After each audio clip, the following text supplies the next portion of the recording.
গতকালের ঘটনার রেশ কাটতে না কাটতেই রবিবার আবারও ভাঙড় বিধানসভা এলাকায় তাজা বোমা উদ্ধারের ঘটনায় চাঞ্চল্য ছড়ালো। ঘটনাটি ঘটেছে উত্তর কাশীপুর থানার অন্তর্গত ছেলে গোয়ালিয়া এলাকায়। পুলিশ সূত্রে জানা গিয়েছে, গোপন সূত্রে খবর পেয়ে উত্তর কাশীপুর থানার পুলিশ এক তৃণমূল কর্মীর বাড়ির পিছনে থাকা বাগানে তল্লাশি চালায়। সেখান থেকে একটি ব্যাগের ভেতর মোট 9টি তাজা বোমা উদ্ধার করা হয়। এই ঘটনাকে কেন্দ্র করে এলাকায় তীব্র রাজনৈতিক চাপানো শুরু হয়েছে। আইএসএফ এর পক্ষ থেকে অভিযোগ করা হয়েছে, এলাকায় অশান্তি সৃষ্টি করার উদ্দেশ্যেই তৃণমূল কর্মীরা বোমা মজুত করে রেখেছিল। তৃণমূলেরা তো আজ কয়েকদিন ধরে শুনছি বোম বাঁধাবাঁধি করছে। সেই বোমটা আজকে একজন তৃণমূল কর্মীর বাড়িতে পাওয়া গেল, যে পঞ্চায়েত বলে দাবি করে তার ভাইয়ের বাড়িতে পাওয়া গেল বোমগুলো।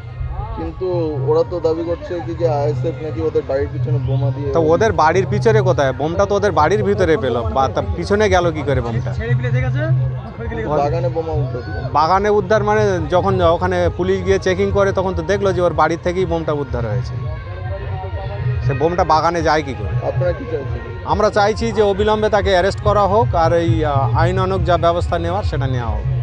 অন্যদিকে তৃণমূল নেতৃত্ব এই অভিযোগ সম্পূর্ণ অস্বীকার করেছে। তাদের দাবি, দলকে বদনাম করার জন্য আইএসএফ কর্মীরাই রাতের অন্ধকারে বোমা রেখে গিয়েছে এবং তার দায় তৃণমূলের উপর চাপানোর চেষ্টা করছে।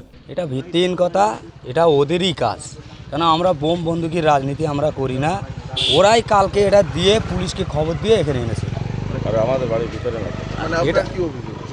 এটা আমার অভিযোগ হচ্ছে, এটা যেখানে পাওয়া গিয়েছে এটা পুলিশ তদন্ত করুক। এমনি আমাদের ও আশেপাশে যে আমাদের ভাই আছে, ও নামাজি লোক, এরকম ধরনের কাজ করতেই পারে না। এটা আইএসএফের চক্রান্ত। এটা এমন কোনো ব্যাপার না। আমাদের কোনো ছেলে এই বোম বন্দুকের দিকে রাজনীতি করে না। এবং ওই যে বোমটা পাওয়া গিয়েছে, এটা একদম বাড়ির পিছনে ওই সাইডে এই খানার খোলে, ও আমাদের এরিয়ার ভিতরে পড়ে না। ওখানে কারা রেখে গিয়েছে। আমাদের গ্রামে আমরা শান্তিপ্রিয়ভাবেই আছি, আমাদের কোনো গণ্ডগোল নেই। এবং আমাদের কোনো বাড়িতে যদি আমাদের কোনো ছেলে একটা প্রমাণ যদি হাতে হাতে দেখাতে পারে যে বোম বেঁধেছে কি আমরা যে শাস্তি দেবে আমরা মেনে নেবো। আমরা ওই কাজের মধ্যেই থাকি না। ঘটনার পর এলাকায় উত্তেজনা ছড়ালেও পরিস্থিতি নিয়ন্ত্রণে রাখতে ইতিমধ্যে উত্তর কাশীপুর থানার পুলিশের পাশাপাশি কেন্দ্রীয় বাহিনী মোতায়েন করা হয়েছে। উদ্ধার হওয়া বোমাগুলি নিষ্ক্রিয় করার পাশাপাশি ঘটনার তদন্ত শুরু করেছে পুলিশ। ব্যুরো রিপোর্ট, পূবের কলম ডিজিটাল।